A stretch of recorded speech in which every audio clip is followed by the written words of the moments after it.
Welcome to America's Talking. I'm Sarah Roderick Fitch, Washington, D.C. Bureau Chief for the Center Square. For about 10 days now, or over 10 days now, fraud and riots have taken center stage in Minnesota, surrounding sort of the Somali population. And joining me this morning to discuss what's going on there is Morgan Sweeney, national reporter, also in the D.C. area. Welcome, Morgan. How are you? Good. How are you, Sarah? Good. So there's been a lot of hearings. There's been a lot of stuff going on. What can you tell me about what is going on with the fraud stuff? I know there was an independent journalist who sort of uncovered this alleged fraud, I should say. What do you know? What has been going on the Hill, and what is going on as far as the investigation stuff goes? Mm-hmm. So they've had one of at least two scheduled hearings that are specifically meant to look into the fraud in Minnesota. And that first hearing, it covered, I think we've all heard now the figure. There's been an estimated probably more than $9 billion in social services fraud in Minnesota. And that is during years that Democratic Governor Tim Walz has been governor. And so the first hearing really just talked about, they had some Minnesota lawmakers there testifying, and they talked about how they have spoken with whistleblowers from the state's Department of Human Services, but also some other state agencies. Sorry. And how those whistleblowers have told them just the pressure that they've faced and kind of different tactics that have been used to essentially silence them. So that was a lot of what was talked about in that first hearing. They've also already had another hearing that was about fraud prevention kind of in general. And they talked about a pandemic response accountability committee that was formed in 2020 that has been used to recover a lot of lost pandemic funds, and how they kind of want to expand some of those programs across the federal government. And they talked about using AI a lot in those.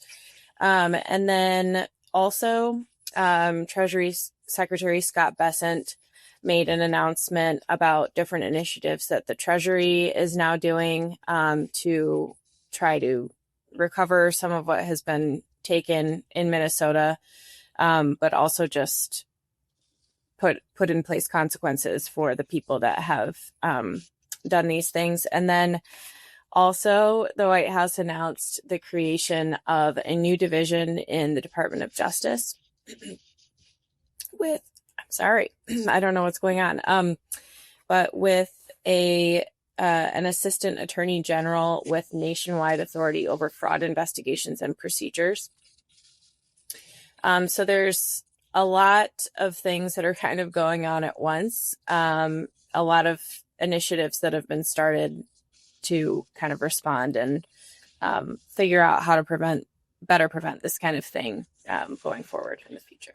And so, I mean, this has kind of blown up into a big thing where it's sort of caused, right, the Governor Walz to say, hey, he's not going to be running again. I mean, so it's also, wasn't this sort of the catalyst behind sort of the surge in ICE agents in the Minneapolis, St. Paul area, kind of the fraud behind it. And I mean, I think they just sort of spotlighted attention on it.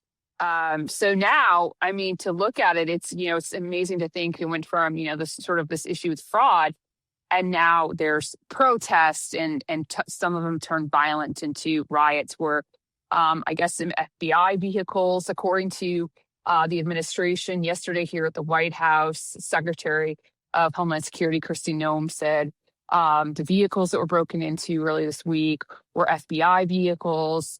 I guess I'm hearing different reports that it was like a weapons locker was taken from the vehicle. And then also White House Press Secretary Caroline Leavitt showed images of cars being set on fire, federal vehicles, and everything like that. And of course, obviously, it's escalated from the shooting that involved with Renee Good with the ICE agent, and then there was another one. So, I mean, it's sort of snowballed into this whole other issue. And it really, right, it started from fraud, right? It's just that's kind of what spotlighted it, correct? Mm-hmm. Yeah. Yeah. My understanding is they ramped up ICE's presence there because a lot of the fraud that's been uncovered so far and the people that have been charged and most that have been convicted, to my understanding, I mean, I think last I knew it was like 90 some had been charged in these various fraud cases.